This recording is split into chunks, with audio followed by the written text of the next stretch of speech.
Eko et Amgou Belinga en prison. Ferdinand Ngongo veut frapper un grand coup de maître à la DSGRE.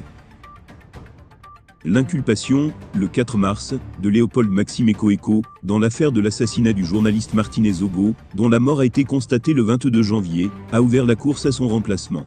Le commissaire divisionnaire, issu de la police, a dirigé pendant 13 ans la Direction Générale de la Recherche Extérieure, DGRE, AI, du 28 février 2023.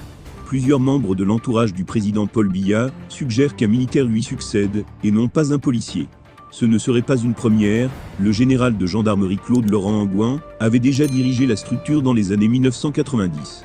L'un des noms qui revient le plus est celui du colonel Émile Joël Bankoui, patron de la division de la sécurité militaire, SEMIL, dont les relations avec Eko étaient mauvaises.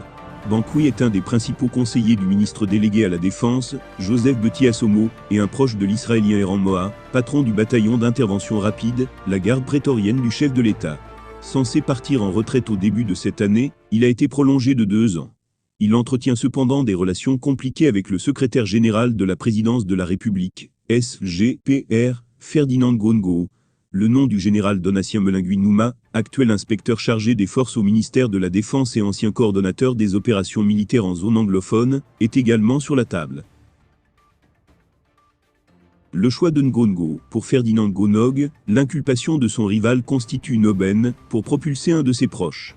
Le SGPR, qui avait d'ailleurs déjà tenté de remplacer le chef du renseignement, à plusieurs reprises, songerait au commissaire de police divisionnaire, Barthélemy Xavier Ngolo. Ce dernier officie actuellement à l'ambassade du Cameroun en RDC, après avoir occupé le poste de 2e secrétaire de la représentation diplomatique camerounaise à Paris. Originaire de Nanga-Eboko, centre, comme Ferdinand Ngongo, Barthélemy Xavier Ngolo peut compter sur le réseau de la première dame, Chantal Biya. Un autre policier est également dans la course en la personne de James Elon-Lob, mais son parcours pourrait compromettre ses chances. Autrefois proche de Léopold Maxime Eko et du ministre de la Justice, Laurent Esso, ouvertement en conflit avec Ferdinand Ngongo, et menacé par l'affaire, James Elon-Lob a pris ses distances, et s'est rapproché du SGPR. Eh bien chers abonnés, c'est ainsi que nous arriverons au terme de cette édition. Espérant qu'elle vous a plu, n'hésitez surtout pas de nous laisser un commentaire.